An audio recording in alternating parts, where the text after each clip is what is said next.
Hi there, and welcome to The Daily Gardener, an almanac of garden history, literature, and small botanical joys.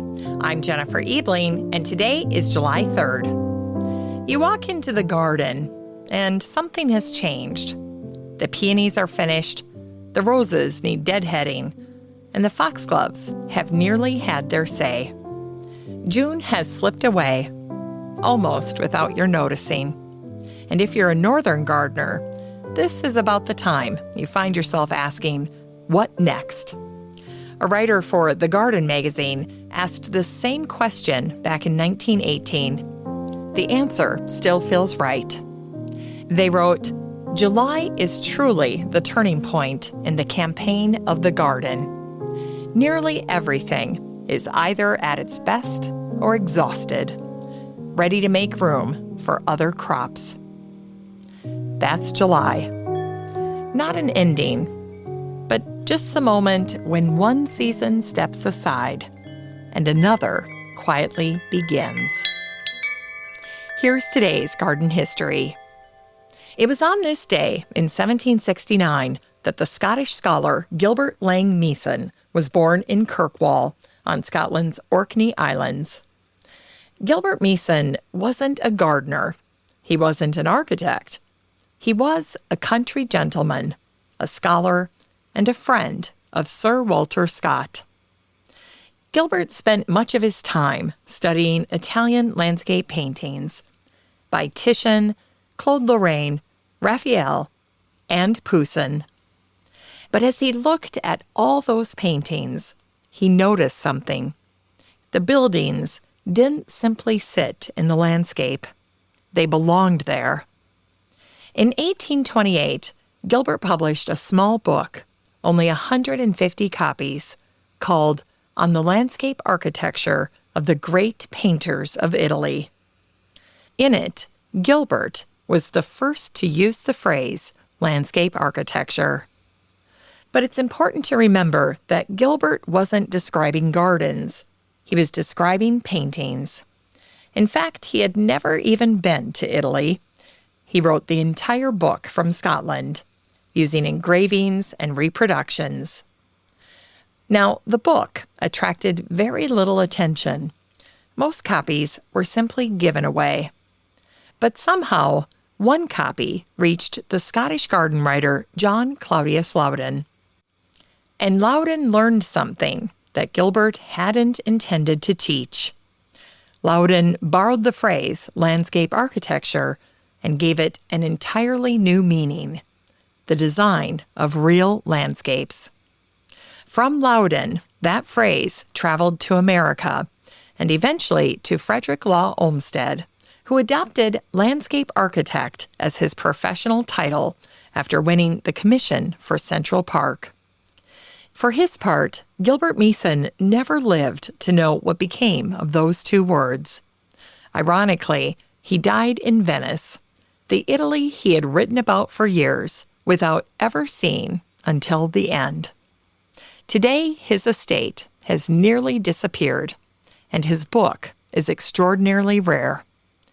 But that phrase he placed on its title page, landscape architecture, is still with us. And it was on this day in 1993 that the English plant scientist Katherine Warington died in St. Albans, England. She was 95.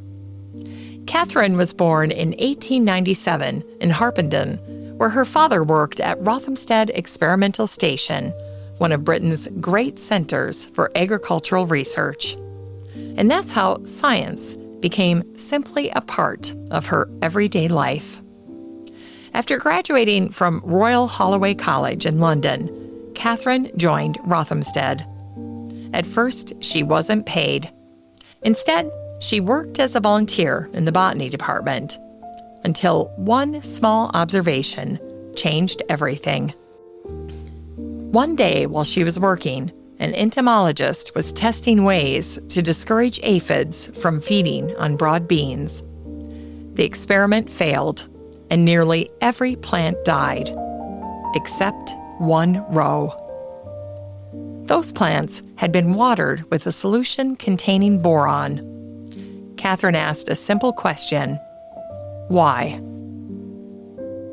To answer it, she had to do something few people thought possible: grow plants without boron. That was harder than it sounds, because boron is everywhere. In soil, water, dust, glass, even on our hands. And so anyone entering Katherine's glass house had to wash carefully before coming inside.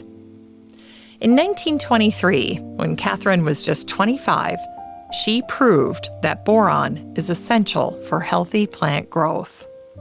That discovery changed agriculture.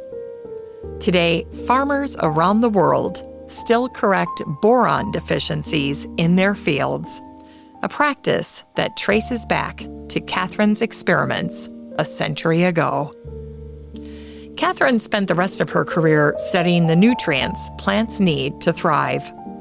And when she died on this day, July 3rd, in 1993, she was buried in the same village where her curiosity had first changed the way we grow food.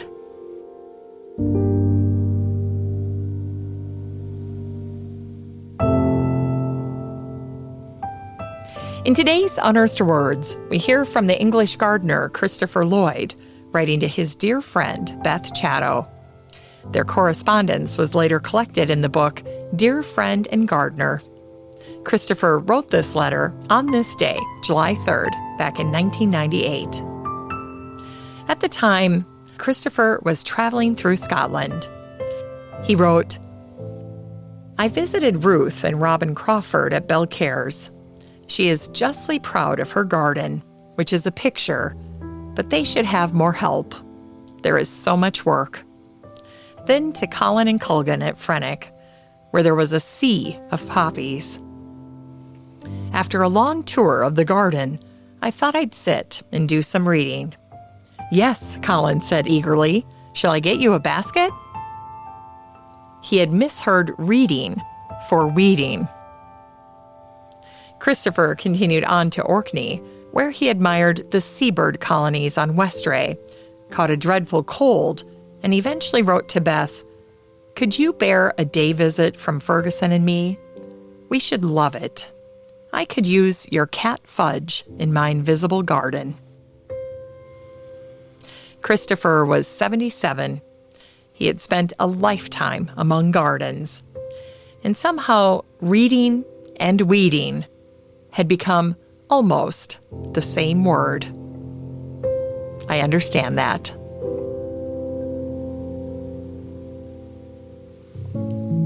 It's time to grow that garden library with today's book, Gardens of the Garden State by Nancy Berner and Susan Lowry. Today we wrap up Private Gardens Week with a state that surprises people, New Jersey. It's the most densely populated state in the country, but there's a reason it's called the Garden State.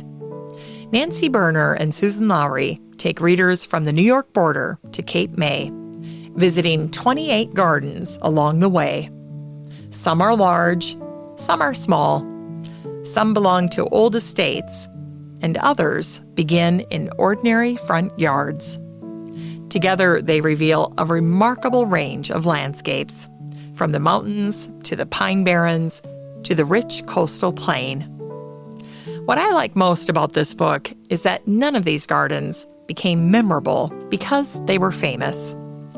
They became memorable because someone cared enough to imagine them, and then stayed long enough to make them real. And finally, here's something sweet to ignite the little botanic spark in your heart.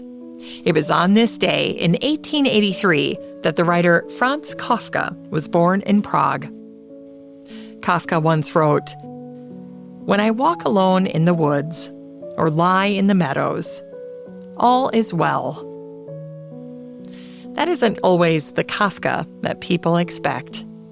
Although he trained as a lawyer and worked for an insurance company, he loved long walks, gardens, and fruit trees. For a time, Franz even studied at a pomological institute in Troia, learning all about orchards. Then later, when tuberculosis forced him to live with his sister Atla on her farm, he watched young fruit trees being carefully staked, supported until they could stand on their own. Near the end of his life, Franz moved to Berlin with Dora Diamant. One day, while walking together through a park, they met a little girl who was crying. She had lost her doll. Franz told her not to worry. He explained that he was a doll postman and that her doll had simply gone traveling. The next day, he returned to the park with a letter. Then another. Then another. And another. For weeks, he wrote letters describing the doll's adventures. And when the story finally ended, the doll had grown up, fallen in love, and married. She hadn't disappeared. Her life had simply gone in another direction. Today, the letters have been lost, but the memory remains. Franz wrote, "Everything you love will probably be lost. But in the end, love will return in another way." Franz Kafka died in 1924 at the age of 40. Years before, he had written another line that seems made for early July. "I wish you a big garden and a clear blue sky." I can't think of a lovelier wish.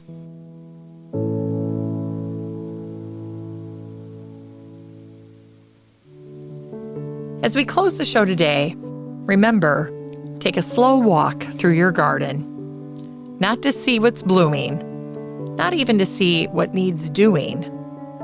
Look instead for the places that have opened up. The peonies have stepped aside and are ready to be pruned back a bit. The foxgloves and the phlomis have all finished and faded into memory. Now something else, like echinacea, is ready for its turn. July reminds us that every garden makes room for what comes next. Perhaps we should too. Thanks for listening to The Daily Gardener, and remember, for a happy, healthy life, garden every day.